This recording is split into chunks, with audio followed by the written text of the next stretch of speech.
I'm speaking after Mark Levin, the great one. That's like coaching after John Wooden at UCLA, right? You know, in coaching, sometimes we actually provide some advice to other coaches. Well, I've got some advice for an assistant coach up in Minnesota that would like to be our next vice president. Next time a reporter asks you your reaction to 6 Israelis being executed, don't walk away from them because you're afraid you're going to piss off some voters and lose the state of Michigan. As a coach, what we would do is we would tell them we were horrified, we were disgusted, and we're going to go hunt down those terrorists, and we're going to hold the people that are responsible for them, like Hamas, responsible. Governor Walz, you had an opportunity to do that, and you passed. And like many people here in this room, I'm concerned if you're vice president, you will do it again and you will not stand with Israel. I'm concerned about that. Boker Tov, everybody. Boker Tov, RJC. Thank you, Matt Brooks. Thank you, Norm Coleman. Thank you for the leadership, for asking me to be here. I am not a politician. I'm not a reporter. I'm not in the media. I'm just a Jewish basketball coach from Auburn, Alabama. We live in the greatest country in the world when a Jewish basketball coach can be a basketball coach in Auburn, Alabama. Anybody can be anything. There are roadblocks and there are obstacles, but I am so incredibly grateful. I'd like to deliver my message to the young people this morning. The young people that are on these college campuses right now, scared, afraid of their identity, incapable of being able to defend Israel right now at this most challenging time. I'd like to speak to you. Look, war is hell. The death and the killing on both sides is horrific. Understand that. But here are some truths, and here are some realities. We cannot worry about the people that hate us. They've hated us for a long time. They're going to continue to hate us. We must defend ourselves from those that want to kill us and speak that way. That's the bottom line.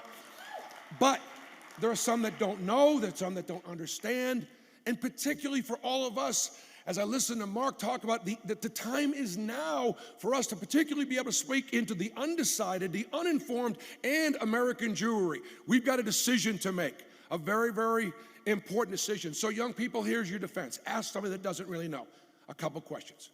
How many Jews and how many Arabs are there in the state of Israel right now? And the answer, about 6 million Jews and about 3 million Arabs. Ask them if they realize that over 50% of the healthcare workers in the state of Israel are Arab, not Jewish. Now that breaks down a few stereotypes, doesn't it, about the Jewish doctors in the room, right? Over 50%, ask them if they understand that.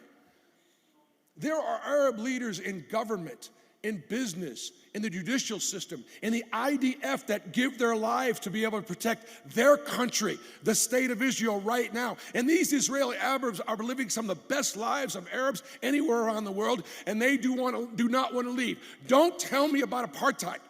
I don't want to hear it. When 12 Muslim Arab children were murdered on the playground playing soccer, it took that for the Israeli government to go to Hezbollah and knock off their leader and take out the guy that was responsible for it. I don't want to hear about apartheid. Those were Israeli children that were murdered and were killed. It didn't matter what their faith was.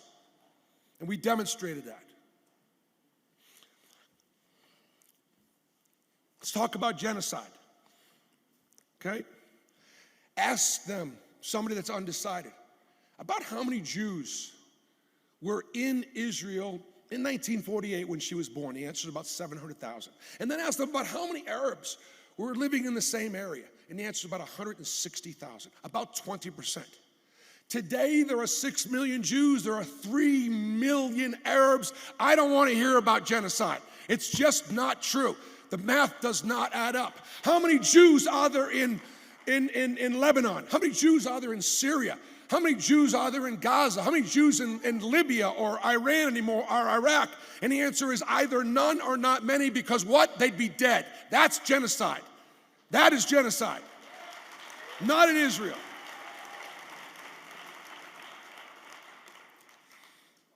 I want to talk to you about Judea and Samaria for a second. It's pretty near and dear to my heart. I'm going to ask you a favor, RJC. For those of you that are still carring that area of the West Bank, I'm going to ask you to stop. I'm going to ask you to call it by its biblical name, Judea and Samaria. About 80% of our Bible was right there in Judea and Samaria. In Genesis 23, Abraham says, sell me some property for a burial site here so I can bury my dead. He paid 400 shekels of silver for the cave of the patriarchs. By the way, he overpaid, and Jews don't like to overpay. He overpaid so that nobody would dispute the fact that he owned that land. That was the beginning of the permanent occupation of the land of Canaan for God's chosen people. And of course, Jacob asked Joshua to take it. It was Genesis 47. Please take me to the land where my father's buried. And he made Joshua swear that he would, and Joshua swore that he would. Are you willing to swear that you will protect the cave of the patriarchs where Abraham, Isaac, Jacob, Leah, Rachel are all buried? Do you swear to it? I swear to it.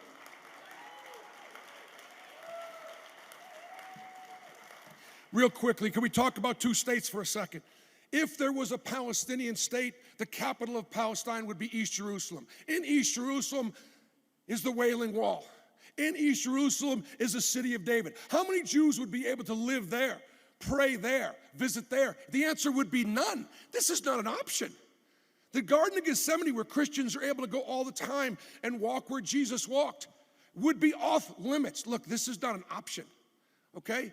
We tried two states.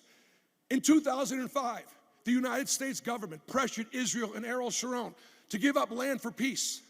How did that work out?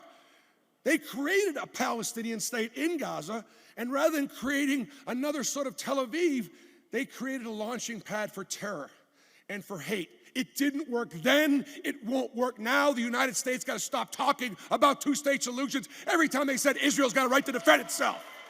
Stop it. And right now, Israel is under pressure. Right now, Israel is under pressure, to be able to have a permanent ceasefire, which means Hamas gets to live. Mark talked about it. The time is right now. There is an opportunity to be able to stand up and be able to actually win this war, to defeat Hamas, to create a situation where new Palestinian leadership. There are Arabs. The Abraham Accords demonstrated this. There are Arabs that love their children more than they hate the Jews. They've demonstrated that through the Abraham Accords. We need to defeat Hamas. We need to set up a situation where other Palestinian leadership can emerge through safe. Look, when we defeated Germany and we defeated Japan, did we leave? We're still there right now. And both of those countries are better off from our presence. That's the only way that we have an opportunity to be able to move forward. Two more things are telling me I got to get off the stage. President Trump is waiting. President Trump, just wait a few more minutes, okay? My career is at stake here. This is not helping me a very popular basketball coach, okay? Two more things. Being a basketball coach in the South, I've worked in the evangelical Christian community. Thank God for our evangelical Christian friends. Hug them, love them, they stand with Israel. And just so you know who the two most popular Jews in Auburn, Alabama are? Me and Jesus.